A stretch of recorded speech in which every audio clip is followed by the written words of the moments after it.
Bonjour bien-aimés dans le Seigneur. Aujourd'hui, nous allons continuer avec le thème « Connaître, croître et aller ». Notre emphase aujourd'hui sera sur la croissance. Et j'aimerais prier avant qu'on ne commence. Seigneur, nous voulons te confier ce moment. Seigneur, viens et parle-nous. Seigneur, viens et enseigne-nous. Seigneur, viens et glorifie ton nom. Tu connais nos besoins, Seigneur. Viens et touche nos cœurs, change nos vies. Dans le nom de Jésus. Amen. Bien-aimés, la Bible nous dit que nous sommes nés de Dieu. Nous sommes nés de la parole et nous sommes nés de l'esprit. Nous ne sommes pas nés de la volonté de la chair, ni de la volonté de l'homme, mais de Dieu. Jean 1, verset 13. La Bible nous dit aussi que nous sommes nés d'eau et d'esprit et que c'est comme ça que nous rentrons dans le royaume de Dieu. La Bible dit que cette bonne semence qui nous a emmenés à Christ vient de Dieu. Bien-aimés, de la même façon que quand un homme naît dans la chair et qu'il grandit et qu'il croît, c'est son corps qui se développe, c'est sa chair qui prend plus de volume, c'est son sang qui prend plus de volume. De la même façon, en esprit, après être nés d'eau et d'esprit, quand nous croissons dans le Seigneur, quand nous grandissons spirituellement, c'est aussi de la parole qu'on grandit, c'est aussi de l'esprit, dans l'esprit qu'on grandit. Aujourd'hui, nous allons parler de la croissance et nous allons nous poser quelques questions. Pourquoi croître? Pourquoi c'est important? C'est quoi l'objectif final de la croissance? Comment est-ce qu'une personne croît bien? C'est quoi le modèle qu'on a pour croître? Qu'est-ce qui est requis pour croître? C'est quoi les pièges et les risques qu'on encourt dans le processus de la croissance? Et pour expliquer tout ça, nous allons nous baser sur l'exemple de la croissance des plantes. Il y a à peu près 1 année et demie, j'ai été intéressée soudainement à faire croître des plantes. Et quand je regarde aujourd'hui en arrière, je pense que c'est une expérience que le Seigneur a utilisée pour m'apprendre beaucoup de choses sur la croissance. Le principe de la croissance, c'est un principe qui est fondé en Dieu. C'est un principe que Dieu a inscrit dans la nature. La Bible nous dit qu'à l'accroissement de son royaume, il n'y a point de fin. Ésaïe 9, verset 6. Donnez à l'empire de l'accroissement et une paix sans fin au trône de David et à son royaume. L'affermir et le soutenir par le droit et par la justice, dès maintenant et à toujours. Voilà ce que fera le zèle de l'Éternel des armées. Donc on voit ici Dieu qui a en image l'accroissement du royaume de David, du royaume selon le trône rattaché au trône de David, c'est-à-dire le royaume de Christ, le royaume que Dieu envisageait pour la terre. Et on voit ici que Dieu dit qu'il va faire croître ce royaume avec tout son zèle. La Bible nous dit aussi que l'Église est un édifice qui est coordonné et qui va s'élever en un temple saint pour le Seigneur. Éphésiens 2, 21. Le but de la croissance, c'est ce que la Bible appelle l'édification des saints, le perfectionnement des saints. C'est devenu mature à la stature de Christ. Éphésiens 4, 13 nous dit que jusqu'à ce que nous soyons tous parvenus à l'unité de la foi et de la connaissance du Fils de Dieu, à l'état d'homme fait, à la mesure de la stature parfaite de Christ. Donc c'est ça, c'est vers ça que nous tendons quand nous croissons dans le Seigneur.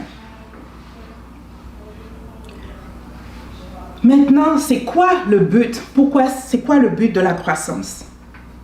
Le but de la croissance, c'est de faire les bonnes œuvres de Dieu. C'est de produire les fruits de la justice. Et je vais nous lire Marc 11, verset 13. C'est l'histoire où Jésus, de loin, voit un figuier et il s'approche du figuier en espérant trouver des fruits. Mais quand il s'approche, il se rend compte que le figuier n'a que des feuilles. Et la Bible nous dit que ce n'était pas la saison des figues, mais Jésus s'attendait à trouver de fruits. Donc la raison de la croissance, c'est de porter du fruit. Maintenant, j'aimerais nous lire Ésaïe 61 du verset 1 au verset 3. L'Esprit du Seigneur est sur moi, car l'Éternel m'a oint pour porter de bonnes nouvelles aux malheureux. Il m'a envoyé pour guérir ceux qui ont le cœur brisé, pour proclamer aux captifs la liberté et aux prisonniers la délivrance, pour publier une année de grâce de l'Éternel et un jour de vengeance de notre Dieu, pour consoler tous les affligés, pour accorder aux affligés de Sion, pour leur donner un diadème au lieu de la cendre, une huile de joie au lieu du deuil, un vêtement de louange au lieu d'un esprit abattu. Et la partie à laquelle j'aimerais que vous fassiez le plus attention, afin qu'on les appelle des térébintes de la justice, une plantation de l'Éternel pour servir à sa gloire. Donc nous voyons ici le Seigneur qui parle de notre appel, qui décrit notre appel en tant que chrétien. Et cette parole, vous savez que Jésus l'a dite dans le temple et que ça s'applique à chacun de nous en tant qu'enfants de Dieu. Et le Seigneur dit, après cela, que nous serons appelés des plants de justice. Le térébinthe, c'est une plante. Et le Seigneur parle non seulement de ce plant, mais le Seigneur parle aussi de la plantation. Donc, on voit le Seigneur faire une analogie entre sa maison et cette plantation, ce jardin, ses enfants et cet arbre qu'il appelle un arbre de justice. Voici notre modèle pour aujourd'hui. Et j'aimerais vous décrire un peu cet arbre qu'on appelle térébinthe. C'est quoi ses caractéristiques? Cet arbre-là, quand il grandit et qu'il devient mature, il est solide. Il est haut et majestueux. Il est bien enraciné dans le sol, il est droit. Il a une bonne odeur. Son bois est dense. Son bois résiste à l'attaque. C'est un bois de qualité. Cet arbre a une résine qui guérit. Cet arbre croît lentement, mais il perdure dans le temps. Cet arbre nécessite beaucoup d'eau et de lumière et une terre qui est riche. Cet arbre perd ses feuilles de façon cyclique et les feuilles se renouvellent totalement. Cet arbre produit beaucoup, en grande quantité, des graines et de la semence. Donc, nous voyons un peu cet arbre que Dieu utilise comme modèle pour nous décrire toutes les caractéristiques qui sont rattachées à cet arbre-là. J'aimerais que vous gardiez cela à l'idée et on va continuer en voyant les conditions pour une bonne croissance. Pour une bonne croissance, bien aimé, la première chose qu'il faut, c'est une semence. Une semence qui meurt. La Bible nous demande de rechercher premièrement le royaume de Dieu et la justice de Dieu. Et notre vie chrétienne commence par là. Cette plante-là, une fois qu'elle germe, commence par croître. Mais cette plante ne peut pas croître n'importe où. Cette plante demande de la terre, un jardin, un espace. Et pour nous chrétiens, cet espace-là, c'est l'Église. En tant qu'enfant de Dieu, pour croître, on ne peut pas croître n'importe où. On ne peut pas croître dans le monde. Pour porter du fruit et remplir toute la destinée que Dieu a pour nous, nous devons prendre racine dans l'Église, demeurer dans l'Église, grandir dans l'Église. Et dans l'Église, là, Dieu a tout pourvu pour notre croissance. La Bible dit, en Éphésiens 4, versets 11 et 12, « Il a donné les uns comme apôtres, les autres comme prophètes, les autres comme évangélistes, les autres comme pasteurs et docteurs pour le perfectionnement des saints. » Donc Dieu, dans l'Église, a fourni tout ce qu'il faut pour l'édification du corps de Christ. La Bible nous dit aussi que dans le monde, il y a l'ivraie et le bon grain. Nous sommes le bon grain. Quand nous sommes nés en Dieu, nous sommes le bon grain. Et nous ne pouvons pas nous conformer au monde. Celui qui ne demeure pas dans l'Église, la Bible dit qu'il fait ce qui lui plaît. Il ne demeure pas dans la volonté de Dieu. L'Église est une protection et une couverture pour le chrétien. C'est la terre que Dieu a destinée pour que nous puissions croître. L'Église est aussi l'espace pour grandir parce que l'Église nous donne l'opportunité de développer nos dons. Un peu comme une plante quand on met dans un pot ne peut pas grandir de la même façon que si elle est dans la terre où elle peut étendre ses racines. Dans l'Église, on a l'opportunité d'exercer nos dons. On est aiguisé par d'autres frères et c'est dans cela qu'on grandit. L'Église est le terrain que le Seigneur nous donne pour grandir, pour enfoncer nos racines. C'est notre terre, si nous voulons croître. C'est le lieu où nous sommes protégés. C'est le lieu où nous nous aiguisons les uns les autres. Notre responsabilité, c'est le lieu où nous sommes disciplinés. Notre responsabilité en tant que chrétien, c'est de rester dans l'Église, de servir dans l'Église, de faire attention à ne pas être distrait par le monde. Sans l'Église, le chrétien ne peut pas avoir de racines, pas de fondement, pas de stabilité. Sans espace dans l'Église pour développer ses dons, le chrétien va se stagner. Exactement comme un vase dans lequel une plante est limitée et ne peut pas étendre ses racines. C'est pourquoi il est important dans l'Église de participer, de servir le Seigneur pour développer ses dons et grandir. Une autre chose qui est très importante, cruciale, c'est l'eau. Dès qu'on parle de plantes, on sait que l'eau est nécessaire. Et l'eau, c'est Christ. L'eau, c'est la parole de vie. La Bible a plusieurs versets pour montrer comment est-ce qu'une plante qui est plantée près de l'eau produit son fruit en sa saison. Et la parole de Dieu est cruciale pour notre croissance. La Bible dit que nous devons demeurer en Christ. Jean 15, verset 5, dit que celui qui demeure en Christ porte du fruit et que sans le Christ, nous ne pouvons rien faire. La Bible nous parle aussi de quiconque entend ces paroles et qui les met en pratique sera semblable à un homme prudent qui a bâti sa maison sur le rocher. Et ça, c'était les paroles de Christ. L'importance de la parole dans notre croissance, dans la maison de Dieu. L'autre chose qui est importante, c'est la lumière. Et la lumière est aussi une image du Christ et de l'Esprit de Christ. La Bible dit, chez toi est la source de vie. C'est toi la lumière qui éclaire notre vie. Psaume 1, verset 10.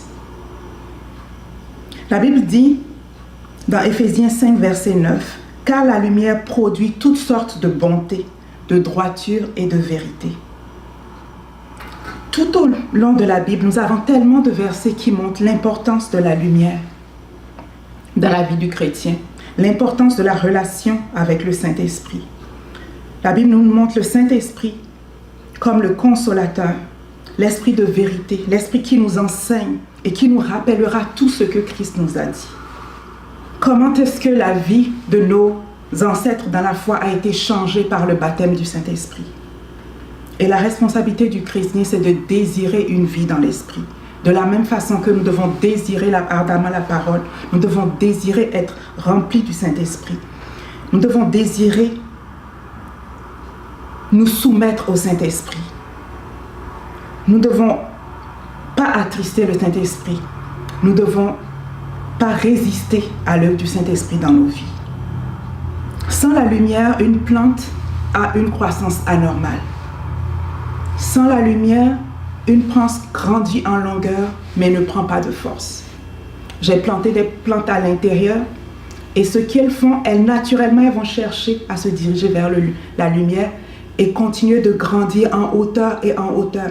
Mais la même plante qui est plantée à l'extérieur va pas grandir en hauteur. Elle va rester à une taille raisonnable et pousser des racines, s'enfoncer dans le sol. Nous avons besoin du Saint-Esprit pour grandir. Nous avons aussi besoin de toute la vie dans l'esprit qui se passe à l'Église, et c'est ce que j'appellerais les nutriments dont une plante aurait besoin. C'est les dons, les visions, la prière, l'exhortation des frères, la louange, l'adoration, la communion fraternelle, les uns avec les autres. Sans cela, nous ne pouvons pas croître. Christ veut une Église glorieuse, sans tache ni ride, ni rien de semblable, mais qui est sainte et irrépréhensible. C'est l'Église que Christ veut. Et pour cela, il faut que nous soyons tout le temps renouvelés dans l'esprit. Il faut que nous ayons le vin nouveau. Et il faut que nous le portions dans de nouvelles outres, comme la Bible dit. Il faut que continuellement nous grandissions avec le Seigneur. Il faut que nous prenions de l'expansion pour que l'Esprit prenne encore plus de place en nous, que la parole de Dieu, que Christ soit formé en nous.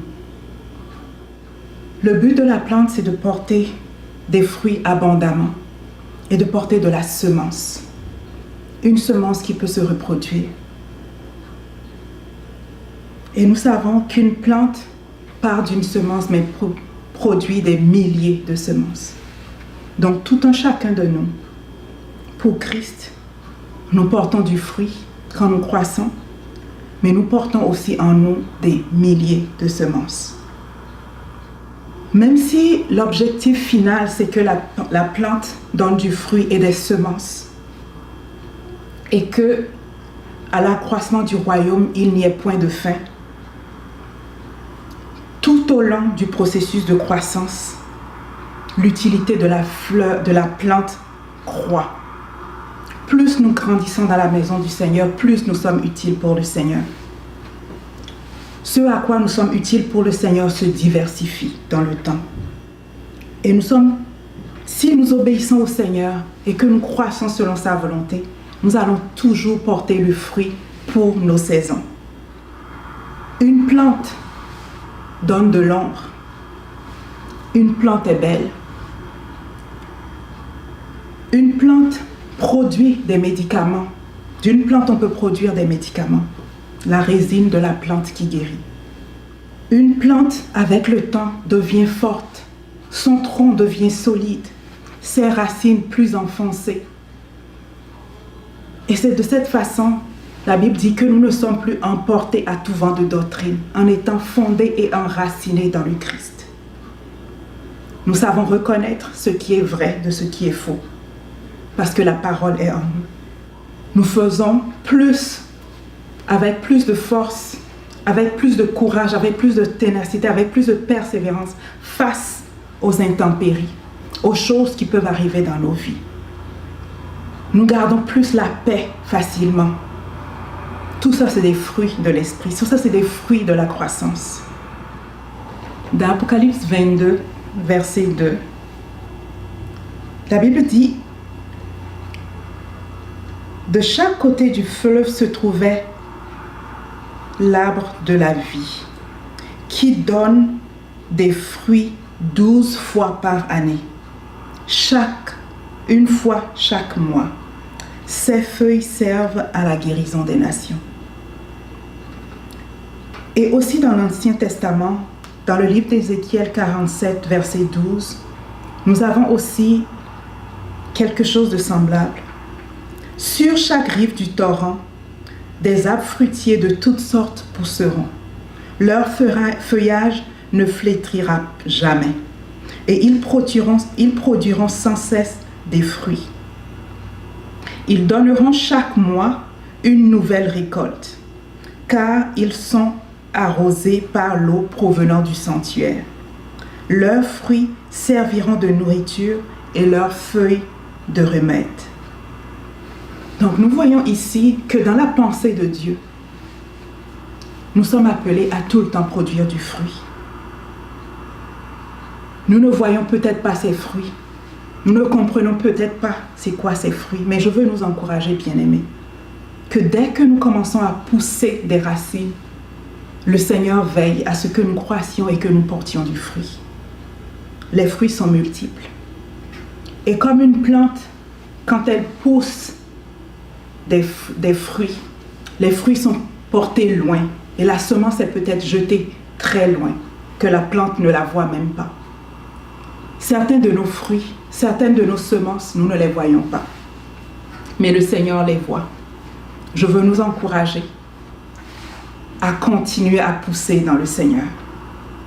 Je veux nous encourager à rester attachés au Seigneur, dans l'obéissance, dans la persévérance. Je veux nous encourager à nous détourner du monde. Je veux nous encourager à grandir dans l'esprit. Je veux nous encourager à tenir ferme dans la foi. Je veux nous encourager à faire confiance au Seigneur, convaincus qu'avec lui, tel qu'il l'a dit, nous porterons des fruits de justice. Avec lui, nous porterons des fruits. Nous serons verdoyants et nous servirons à la guérison des nations. Avec lui, le corps de Christ va continuer de croître, non seulement en tant qu'Église, mais aussi chacun de nous individuellement. Amen.